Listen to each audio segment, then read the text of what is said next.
Why is it showing as yellow? Why is it not red or green?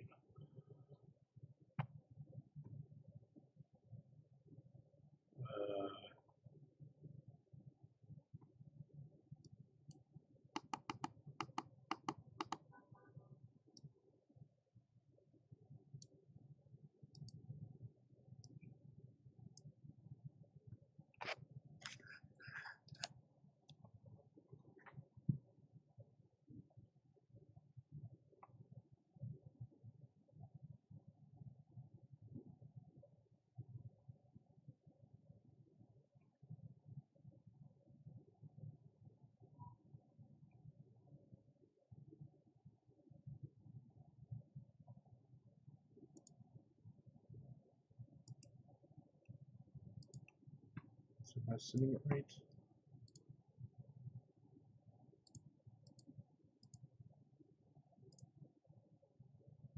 says it is.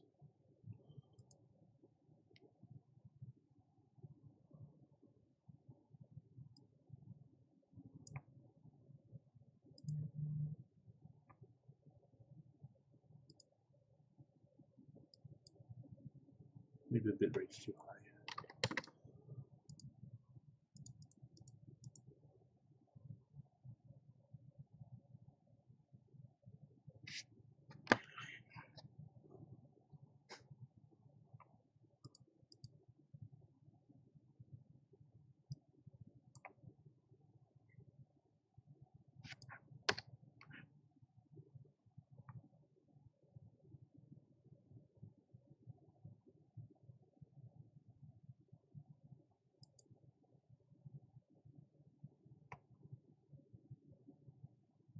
Oh, too low.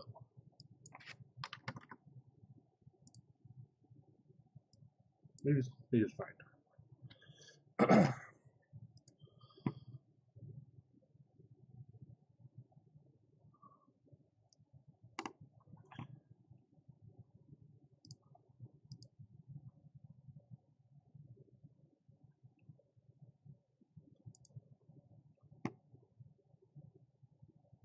Alright, I think we should get started so that this bitrate goes up and so that YouTube stops complaining that my bitrate is too low. Hello, welcome back. We're going to keep working on this mod, just like what this stream is. Last time, we were working on the list, that list control, so that we could show the list of quests inside the window, inside the UI, and we basically got that done. I did a couple more tweaks since then to sort of tidy some stuff up. I'll show what it looks like now, and then we can move on to some other cool stuff. The next thing we're going to work on is kind of exciting, so I'm excited to get to it. We'll see. We'll make sure we'll take a look at that just after we take a look at this. Yeah. Oh, you know, hang on. I'm sorry. I turned off. I was testing something else, so I turned off all the other mods in this pack. So I need to turn those back on. So bear with me 1 second. Projects, Megacorp, run mods disabled. Move those back over here. All right, now we'll get. Otherwise, it would destroy my test world. It would remove all my machines. That's not good.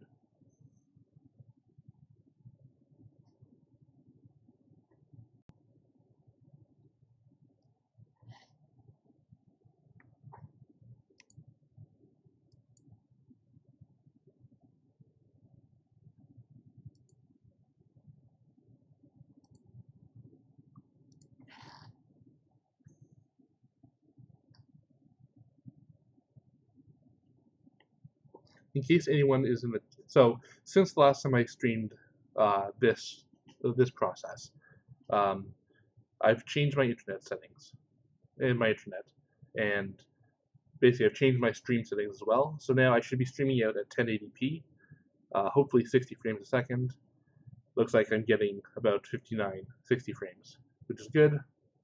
Let me know if it looks okay to you guys, assuming anyone's actually watching at the moment. And, you know, because YouTube was yelling at me that my bitrate was too low. But I think it's just because there was not a lot going on. Now there is, so it should be fine. Ironically, I was using too little bandwidth for this, and so YouTube was thinking that something's wrong.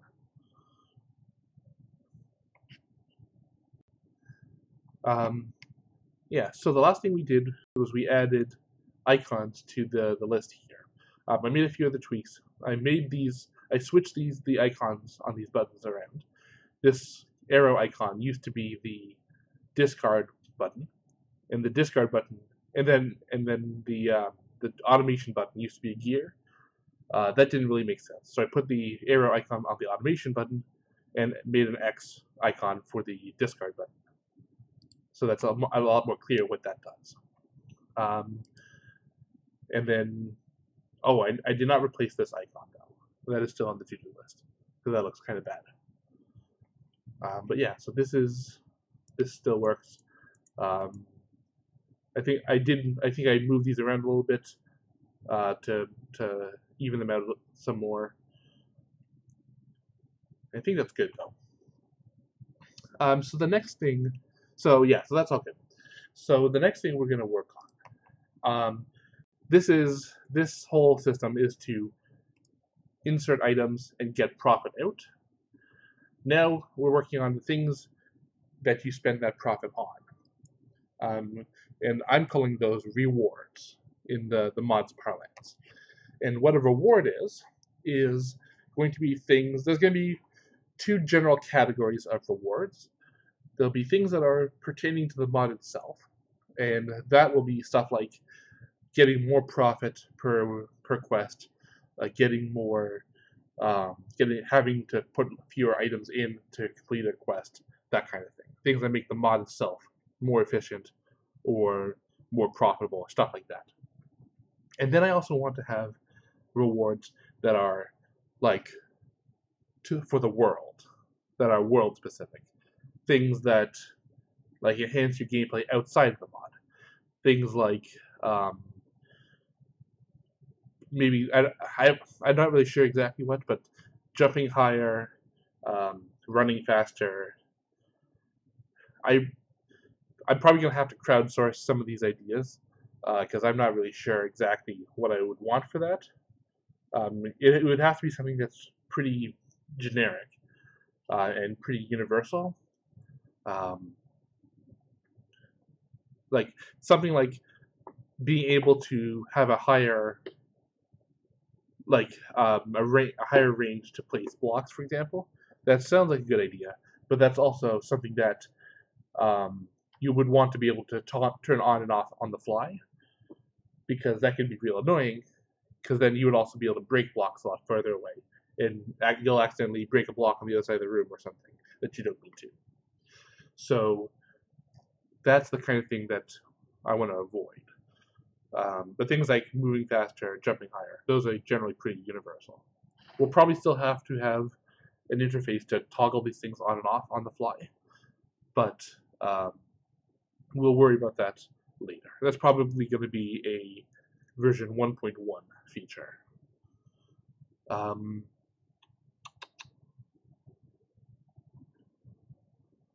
Yeah, so anyway, so how rewards are going to be defined is that I have a JSON file that's going to be baked into the jar. I don't think rewards are going to be customizable by the user, because that could be that you're going to have to add code to make a reward work. It's not going to be like a quest where you're just saying hook up an item to a number and there's your quest. Here it has to do something, and that's going to be custom.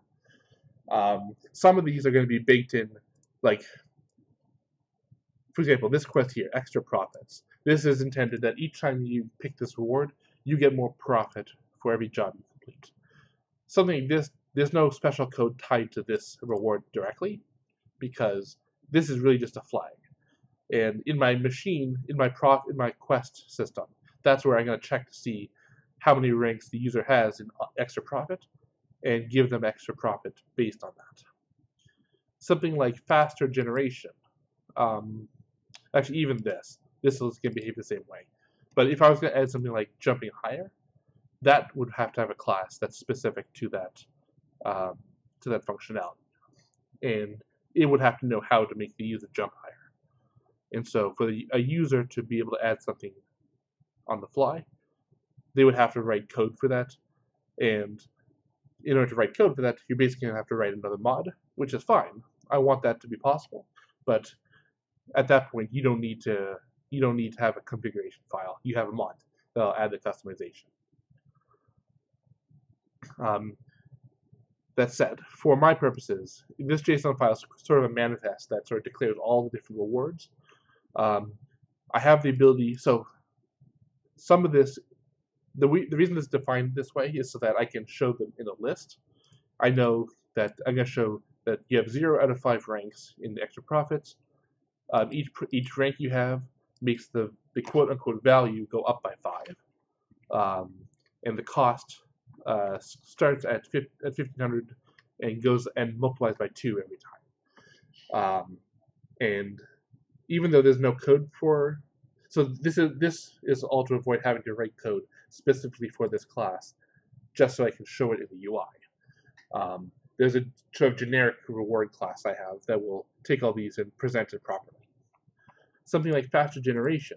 The way that the profit, so this specifically refers to the profit materializer, which is the machine here that's responsible for taking profit from request and actually making the money fluid. This currently produces 2 millibuckets of money every 8 ticks, which is a little bit less than half a second. And so basically here, this is going to increase the fraction. It's going to go from 2 millibuckets every 8 ticks to 3 millibuckets every 8 ticks to 4 millibuckets every 8 ticks. But also that's going to sort of normalize it and make it 1 millibucket every 2 ticks instead of 4 every 8 ticks. And that's a little bit more complicated. So I have a class, I have this faster generation class that knows specifically how to calculate that. Luckily, there's a class built in to do fractions, so that's actually not a huge deal.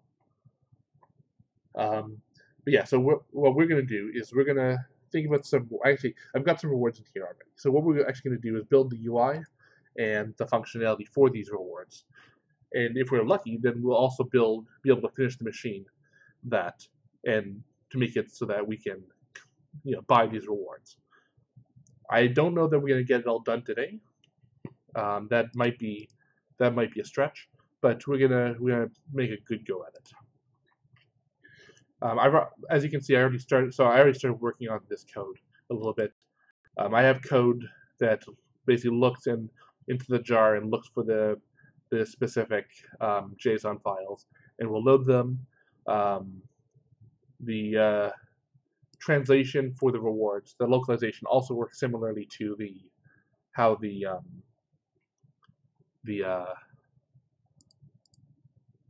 what's the other thing? Quests. How the quests work. There's the quest definitions in the JSON, which is the technical stuff, and then there's the language file that has the actual text.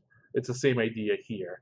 For we have the rewards.json that has the technical details, and then we have the text file that has the localization. So that again, I have ENUS, which is English.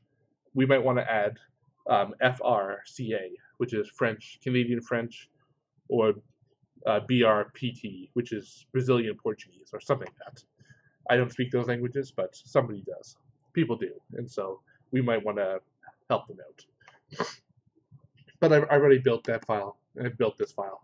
We're gonna be referring back to this file periodically, I think. But for now, I think we're gonna plunge into the Java. So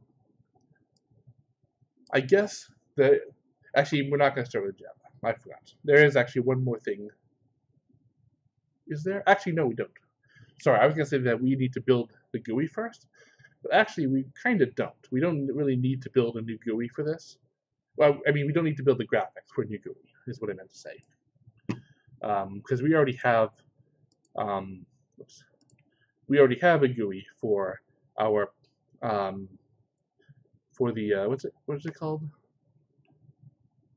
The, this is the capital investor that we're working on.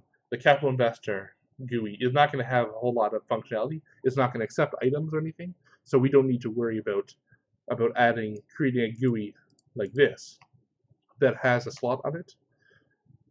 We already have a blank GUI, which is this guy.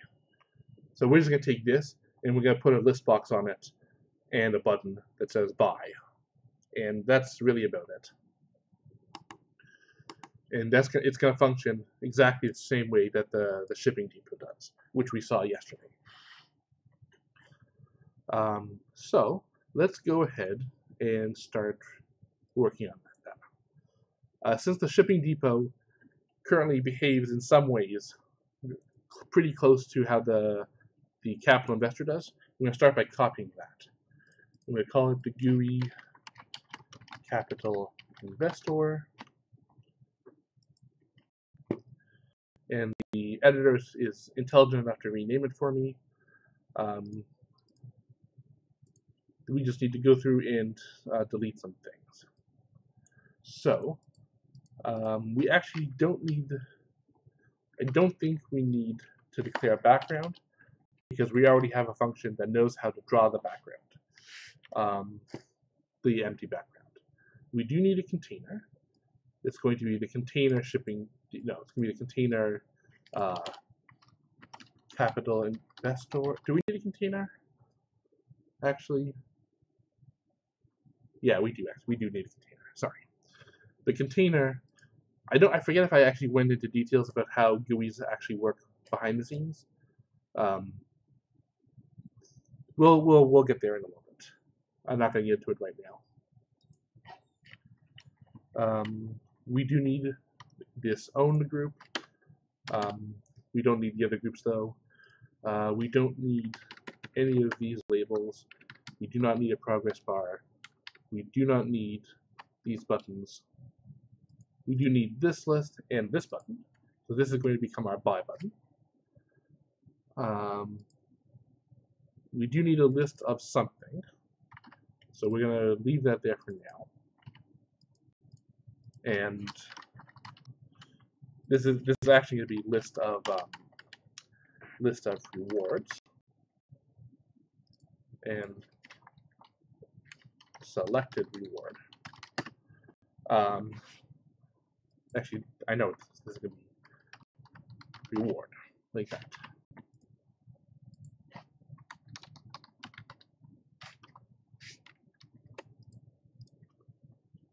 And then we need to clean some stuff up. The container is going to be the container capital investor. Actually, is it invest OR or ER? Invest, yeah, OR. You'll note that it is highlighted in red currently here and underlining here. That's because this class I'm referencing does not exist yet. We will make it in a moment, at which point it will work. But we for now it doesn't, so it's complaining. We're not dealing with quests anymore, we're dealing with rewards, which is the rewards manager. Oh, reward manager. I have not added this method yet. Actually, let's go ahead and do that because we'll need it. Better do it now when we're thinking about it. Yeah, from type return rewards dot values. How did I add this before? I added this in the last stream to the quest manager, but I've already forgotten what the implementation was.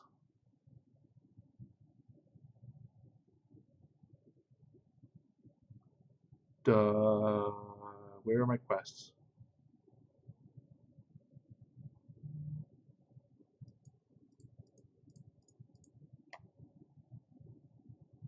Hello?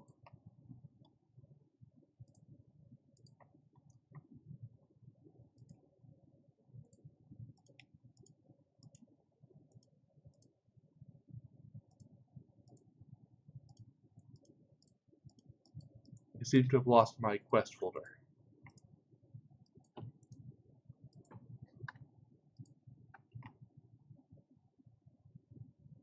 Oh, I'm sorry. My organization skills are subpar. I forgot where I had put this specific class. Oh, it was this. Okay.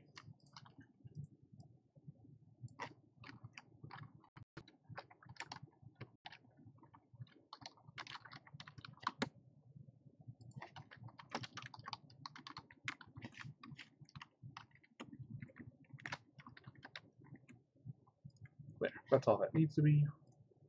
And now you're cool. All right. Update screen. If no.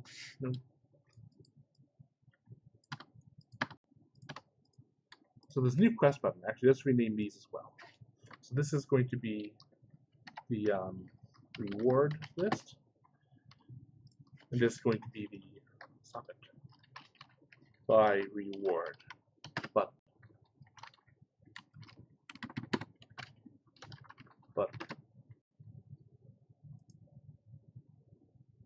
And that automatically rename this. That's right. So container. So it doesn't have a container, so this is not going to work.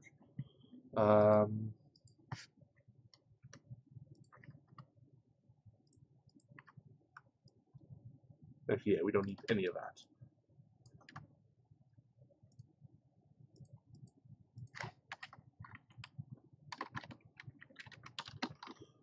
Okay, that's just so that when you first place the block down, it's not going to have an owner, and we want the owner to show up. We want the owner to show. We want the machine to show a message that says you need to link it to an owner. That's what, and this is sort of built into all my dialogues already. So I don't need. I just need to turn it on or off as appropriate.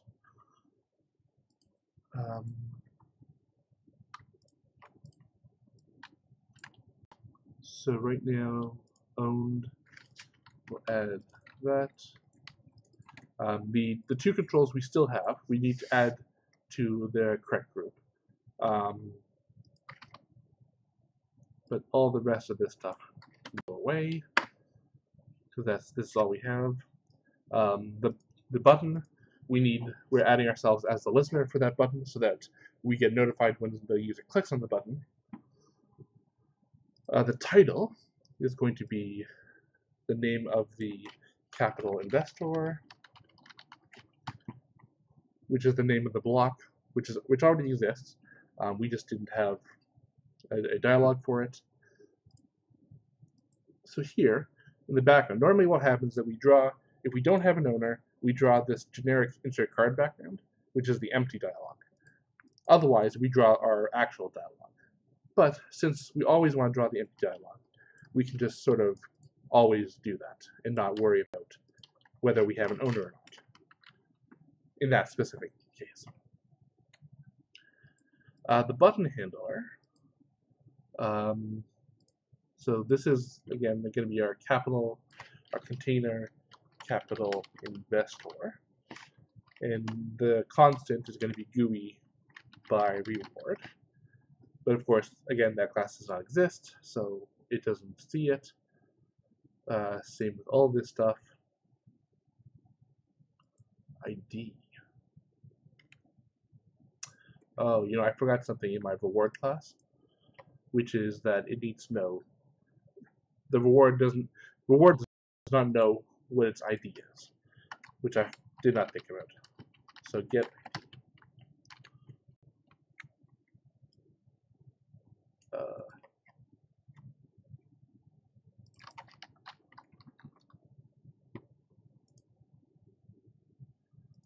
but otherwise, this method is exactly the same, no difference. We do not have any toggle buttons anymore, so we're going to get rid of that.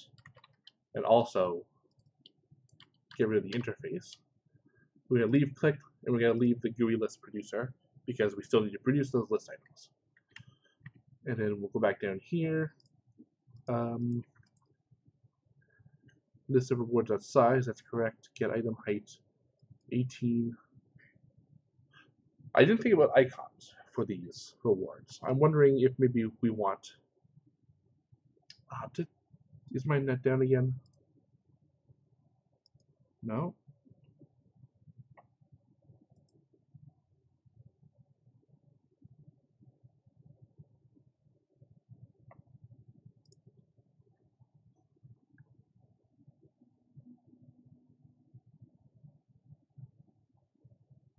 All right. So I'm just noticing now that my recorder is saying that I dropped a bunch of frames. It looks to be about 3 minutes worth of frames. 1800 divided by 60 divided by 60.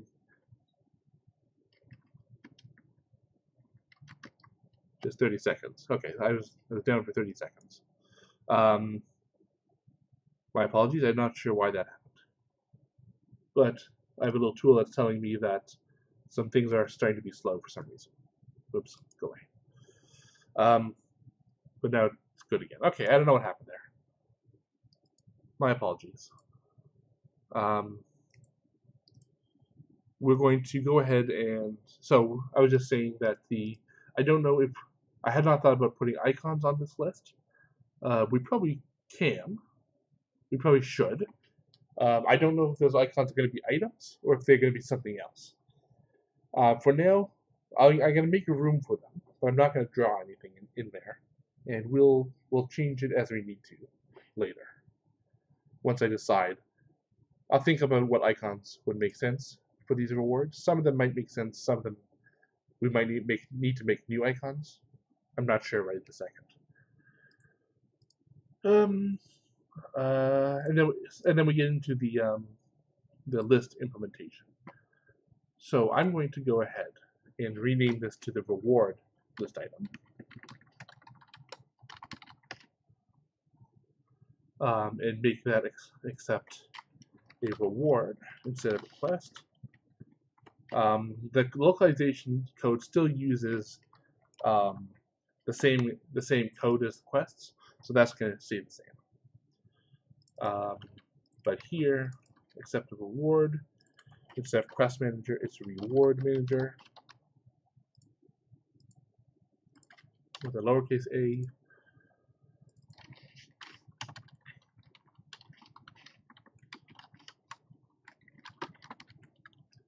And we'll also rename these to reward. Why are you doing this? Yes.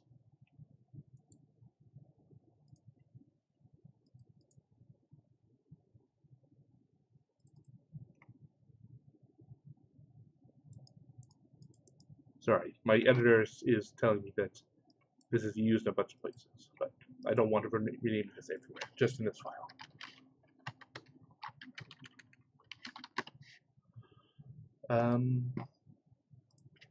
That's a method. And then we're going to draw them. We're going to draw these items exactly the same way, except again, we're not going to draw the stack, the item. We're only going to draw the text for now, and the rest of the thing.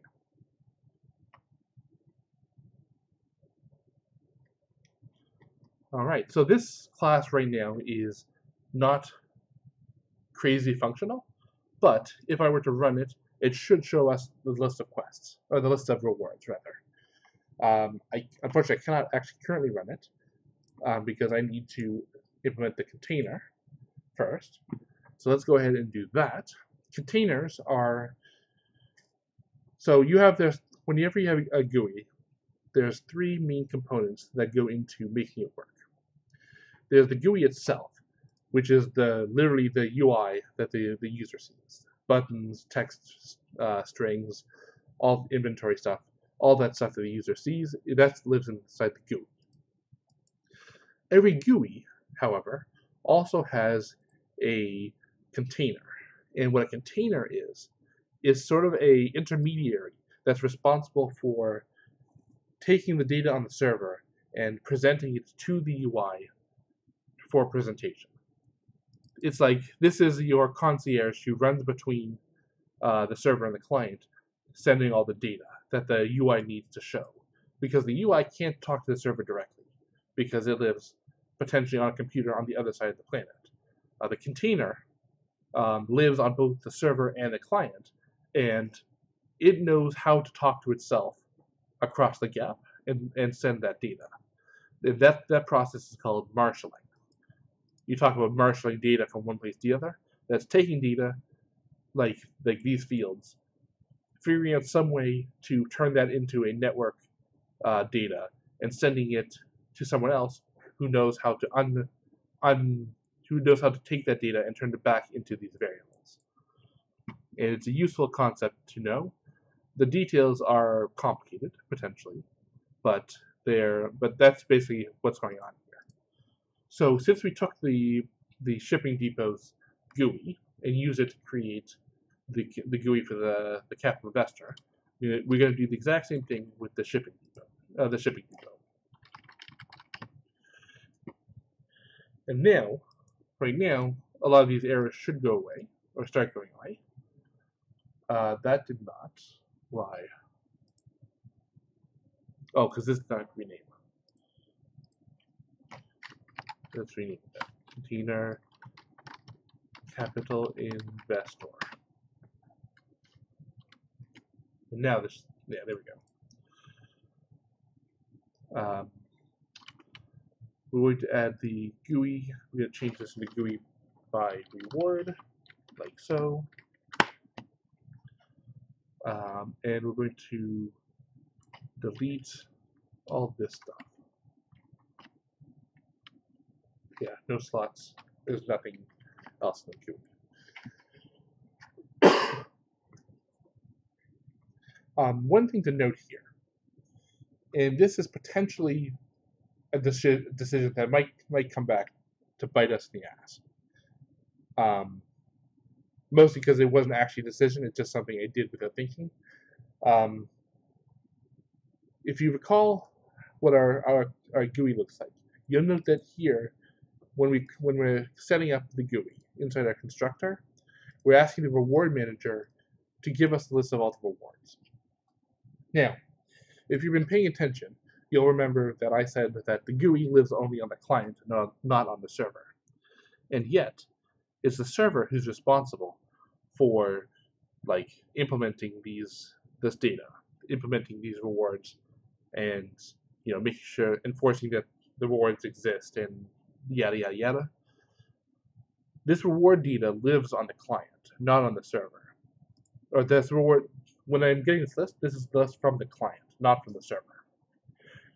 This is potentially a problem if there is some way to spoof it and make it so that the client could ask for a reward that didn't exist and somehow get that. This probably is not actually going to be a problem because all the rewards do also live on the server as well as on the client.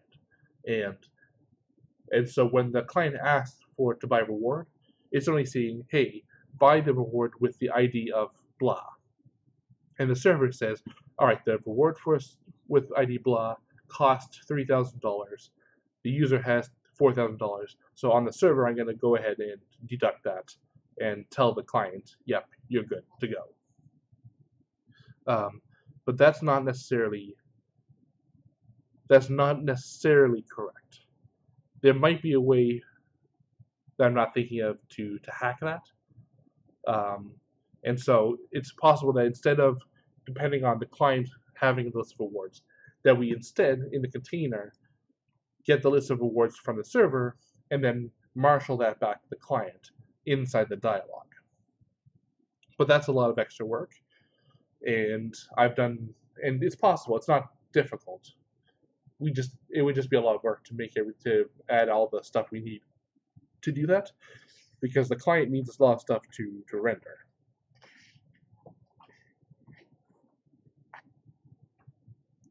And now that I said that out loud, I'm now realizing that we may have to do that anyway, because the client does need a lot of stuff to render. It doesn't just need the reward itself. It also needs to know which rewards are available. It needs to know how much money you have to spend.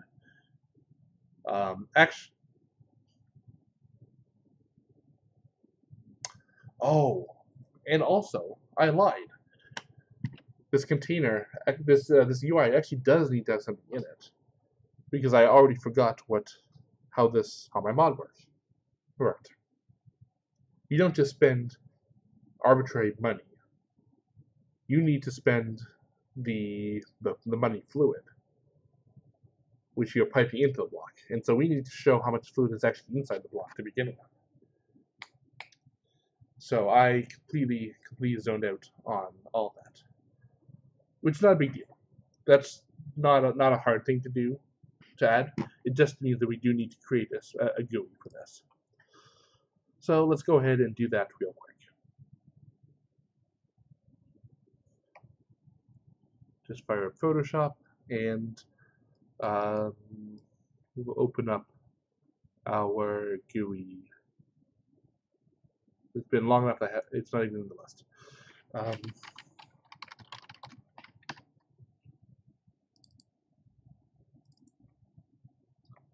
Here's our empty GUI. We'll go ahead and save that as profit condenser. No, profit capital investor.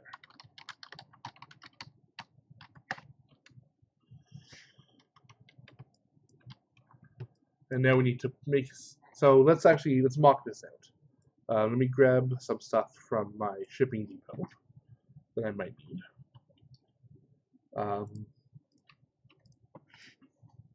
Specifically, I need the title. Oh, I already have it in here. Never mind. I forgot. So there's our title. Which actually needs to go down a couple pixels, like that.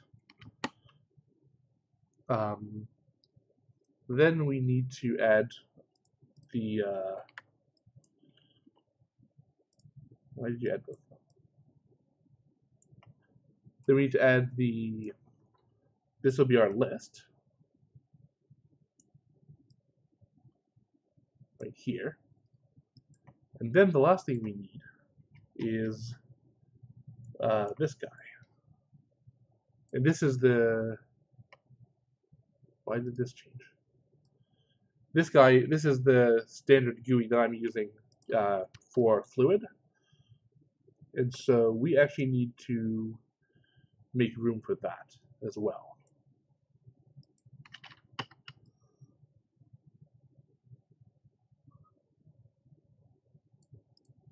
Maybe this is what we'll do.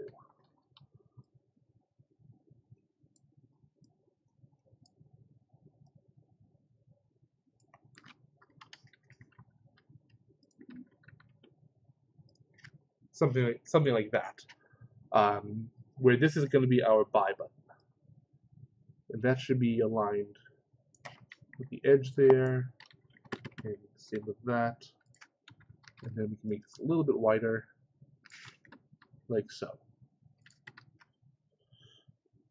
There. So this big area is going to be our list. This is going to be where we're going to render the liquid inside the block. And then this one is going to be the buy button. So you click on a list item here, you click on the buy button here, and then this stuff goes down. Yeah. So that should be all right then. So let's go ahead and save that. I'm going to put you there and then turn you off. And then this is the raw texture that we're going to load into the game.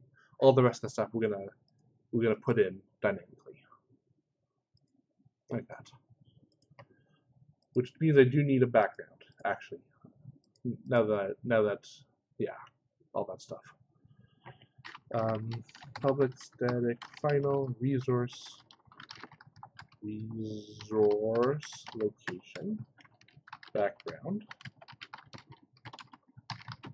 equals new resource location megacorp mod ID GUI no, texture GUI capital investor.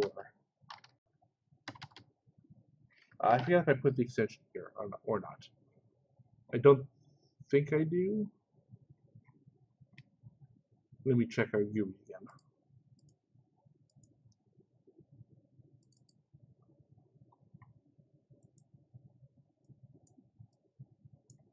I do. Textures GUI blah.png. Textures GUI blah.png. Like that. And then when we draw, now I do need to distinguish this. If container.owner does not equal null, then draw our background. Otherwise, draw a blank background.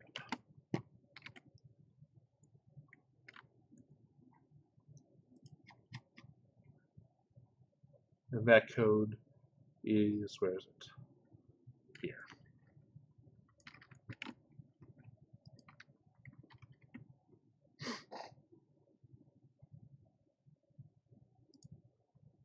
All right. And then the last thing we need is a control to show the fluid. This would be a pain in the butt normally, but I have a special control for fluids. Fluid gauge is a new GUI fluid, and that lives at, so x124, actually it's 125 because there's a 1 pixel border that I want to avoid, and y is 24 because of that. The width is 45, but actually 43, and the height is 40, actually 38, to fit inside the border. And then we just add that to our own group.add control, fluid gauge. All right, so our GUI now is, this part's done. So let's get back to our container. So now that we have fluid involved, we need to put a fluid stack. Oh, did I add a thing for this? Hang on. Let me double check here. Oh, not here. Sorry. In the container in the profit materializer, which is another machine that has fluid. I'm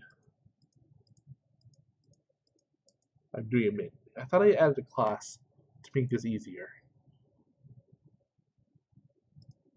Maybe it's here. Nope, that's even more manual. The last block that might have it is here.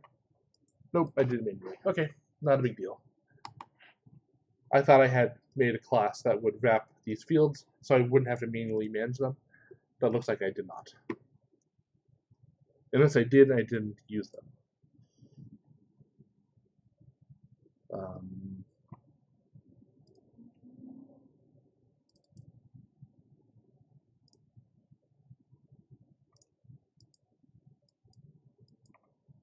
It might be this, actually.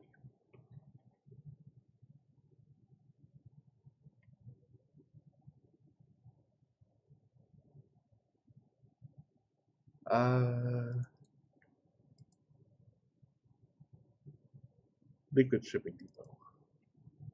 Oh, interesting.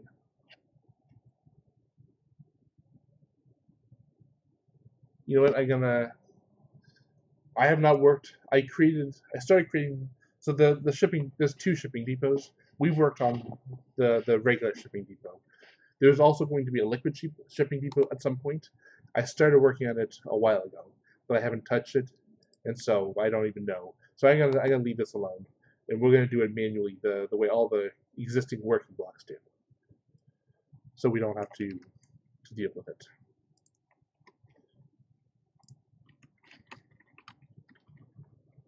Excuse me. So we have these fields now, and then we just need to add some code to fill them out.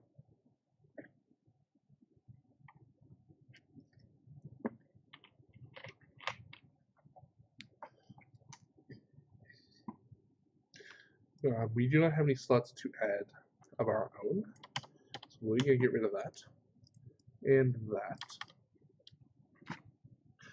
So a container, the way the containers work, again, they're responsible for sending the data from the server to the client.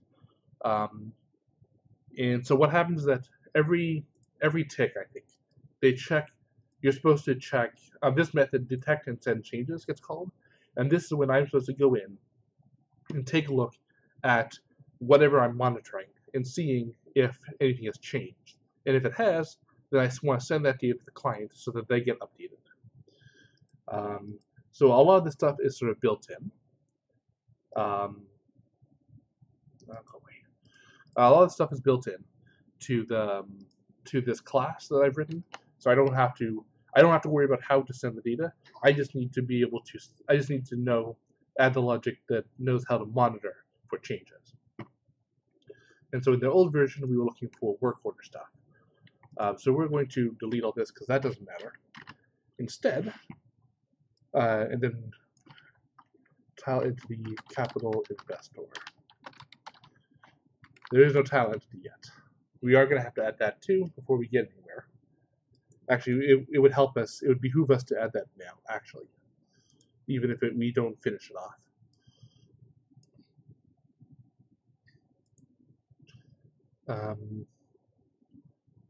For this, I'm going to copy the profit materializer instead of the shipping depot, because this already has a fluid tank built in, and there's a bunch of boilerplate code that I will not have to write this way. All this stuff. But this tile entity is not going to actively update itself, so it does not need to tick. Ticking is anytime a machine does something every single tick, it's called being tickable. And there's a special interface you add that says that, hey, let me know when it's a new tick so I can update myself. And that's things like furnaces or most machines that do crafting are like that. Hello, why is this frozen now?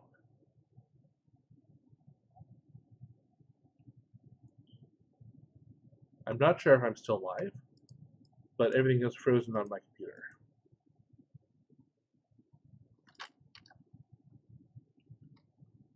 What is going